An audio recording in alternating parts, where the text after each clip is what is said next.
would like to give you a little bit of a practitioner's perspective. We've been dealing with Euro adoption now since the enlargement of the EU in 2004. We've had 6 enlargements of the Euro since then, among which, actually 7, we had 4 new member states joining the Euro since the beginning of the financial crisis in 2008, which is perhaps one of the most surprising aspects of the last years in Europe.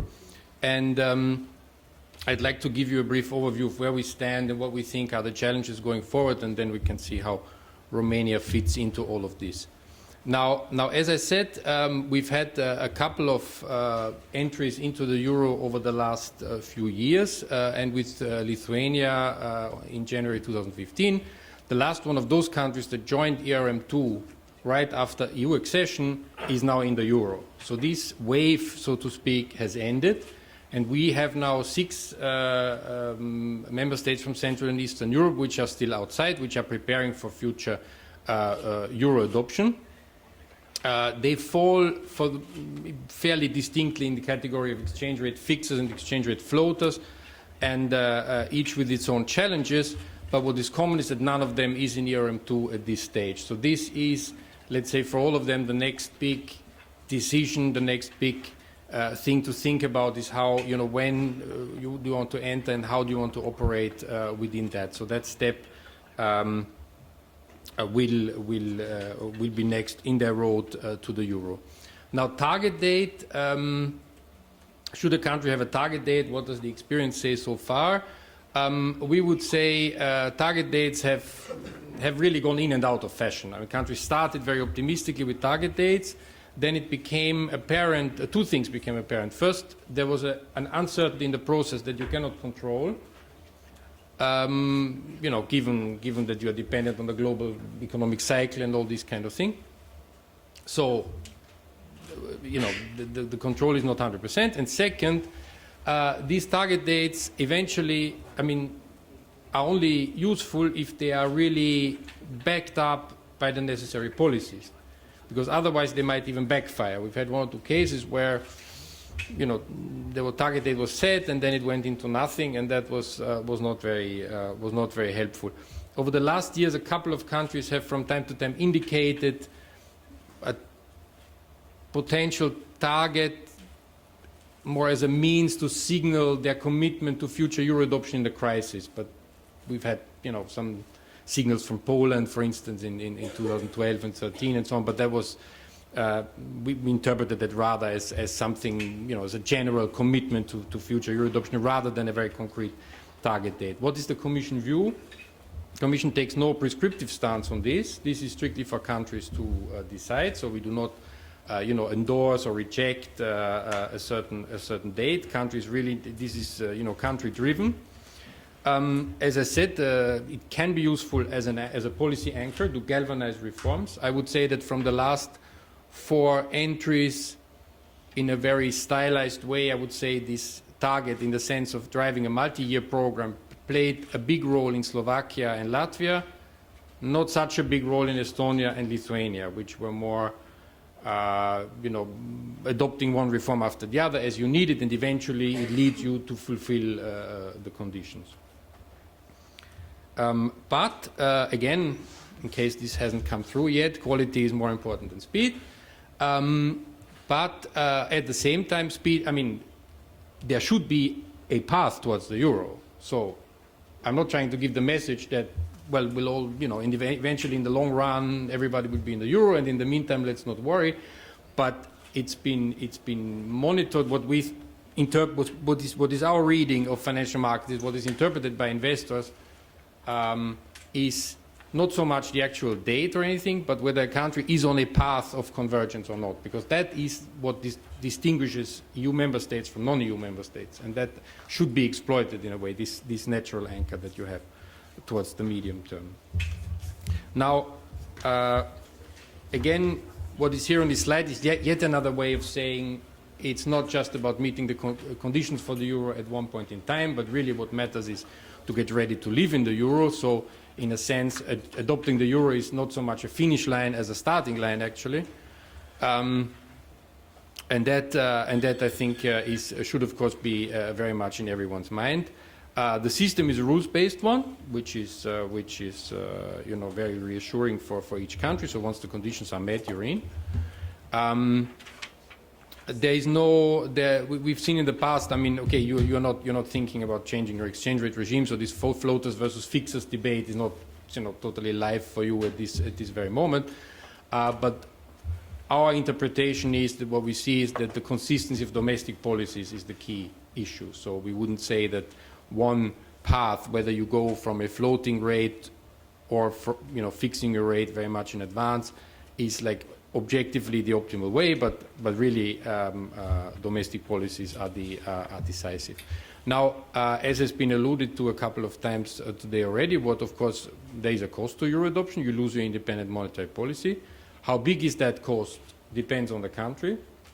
The benefits, and I'm talking here sort of in the long term, of course, some elements have shifted maybe during the crisis, and some things have crystallized a bit more than was maybe the case than we knew before.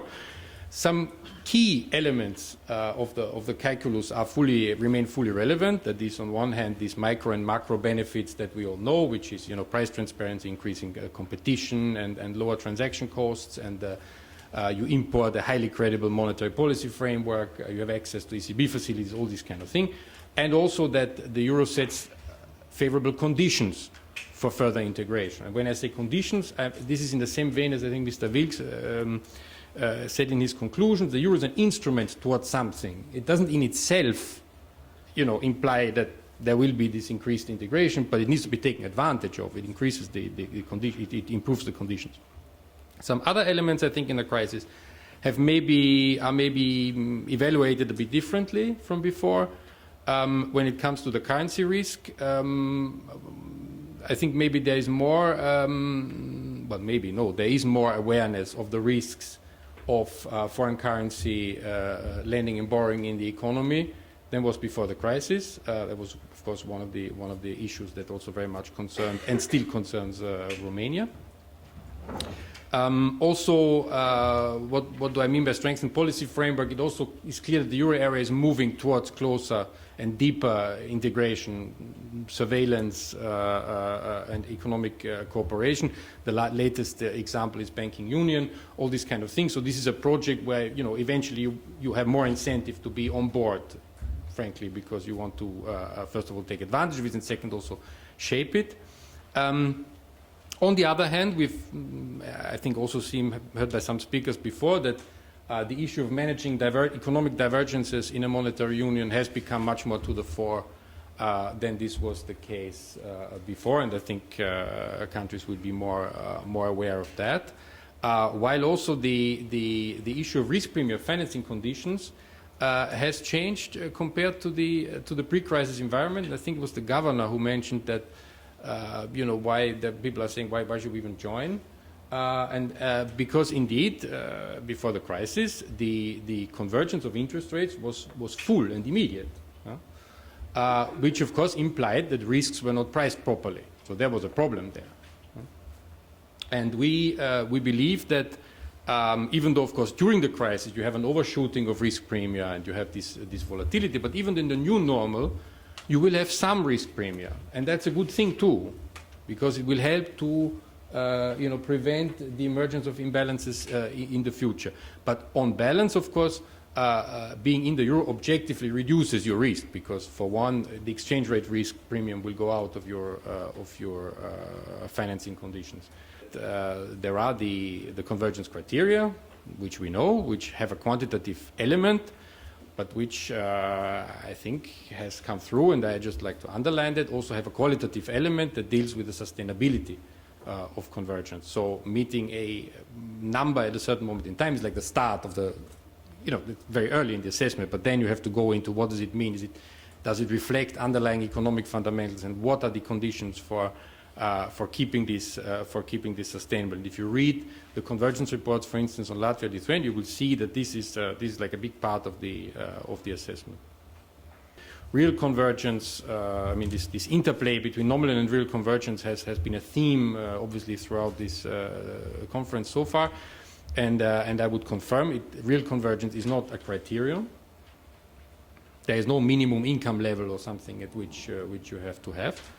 But as the sustainability of nominal convergence is an inbuilt element in the assessment, where you stand in terms of real convergence will play a role. And by this, I do not only mean the income level or the price level, but also the structure of the economy and all, you know, more generally the closeness or the degree to which the economy is already integrated and converged indeed with the structures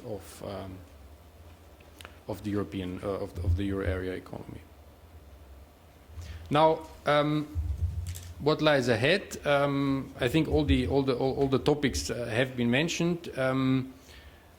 These are very generic. You know, priorities here, which are true for everyone. And I think we've heard already some very concrete proposals and issues for Romania. But basically, get your fiscal house in order, embedded in a medium-term framework. Watch not just the deficit number, but really the quality of the fiscal policy and where the money goes. Competitiveness and adjustment capacity, of course, the nominal exchange rate will not be there anymore. So resources need to flow freely in the economy. And last but not least, which but perhaps so far not so much emphasized, but of course financial stability is a key issue to watch. So to conclude, euro enlargement, I think it has been shown over the last years that this is an open process. There's a rules-based framework, but based on sound economic reasoning. Countries are in the driving seat, that's for sure, while at the same time the euro is and should remain a policy anchor. Key thing is preparation.